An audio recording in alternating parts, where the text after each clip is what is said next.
All right, guys, let's get into this Beto video. Mr. Rick, he's got something to say about these labels, blah, blah, blah, blah, blah. Let's go. Let's find out what it's all about. I ran across this video the other day. This is an executive, president actually, of Warner Music Group in the UK. His name is Joe Kentish. I'm going to play it and then kind of tell you what's going on, what he's actually trying to say, but not really saying. Let's check it out. The combination of creativity and productivity. I think that they have to be incredibly creative, talented, instinctive. Say it. They have to have all of those sorts of what you traditionally think of as a huge social media presence. They also need to be incredibly productive and hardworking. And he's not necessarily saying social media presence. He's not necessarily saying that, but I guess that is the case nowadays because the labels don't want to do no more heavy lifting. Okay, you got to already be ready to go. You got to already have your fan base. They just want to essentially pump you into their system and multiply what you're already doing. That's essentially it. No one is doing artist development anymore. That is finito. And making TikToks all the time. I said about that Dua had in spades. And these days they need to be more of. They need to have more of that than I think they used to. The pressures on artists are more than they've ever been. And so those talents are more important than they've ever been. He can't say it. Ability to talk to audience and stuff like that. But okay, wait, ability to talk to audience. What does that even mean? He doesn't mean out in front of a crowd. He means talk to audience like I'm doing right now. The ability to develop an audience and talk to him through Instagram, through TikTok, through YouTube Shorts, through any type of social media.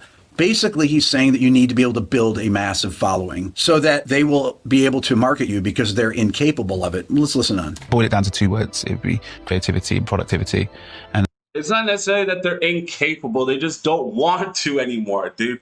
It takes at least $1 million to break an artist, all right? So if they can cut these costs, imagine how the artists are signing. Now, each artist, let's say they sign 20 artists in a quarter, or 30 artists in a quarter, that's $30 million that they have to spend just to develop the artist and break the artist. So if the artist already comes ready-made, then let's go. They can be doing that through social media, through just street promo, but most of the times these days, you're going to be doing it through social media. So yes, you do need social media, and that needs to be a big part of what you have going on. And it becomes a fully encompassing thing. You can have a big email list, in fact. That also works, especially like if you have a website where you're able to have people go up to your website, download the records, stream the records directly from your site, because a lot of the streaming services are not paying you anything. It's better to have your own kind of base HQ where people can come and consume your content.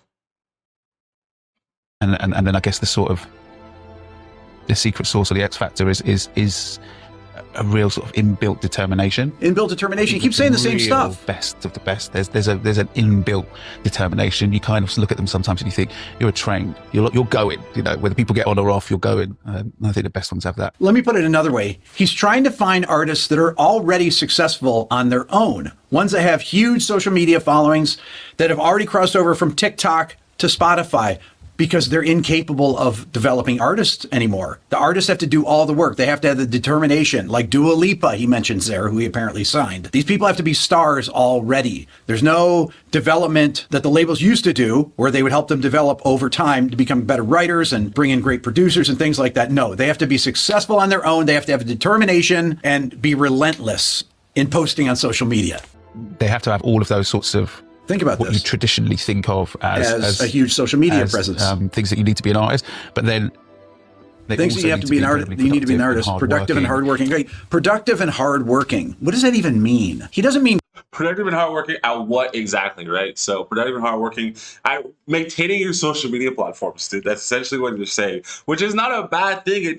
It takes legwork out of something, and it already building something that is already investable. I get where they're coming from. I get it in this day and age, especially in this day and age where nothing sticks. An artist will put out an album, and 2 weeks later, it's out of the press cycle, something new.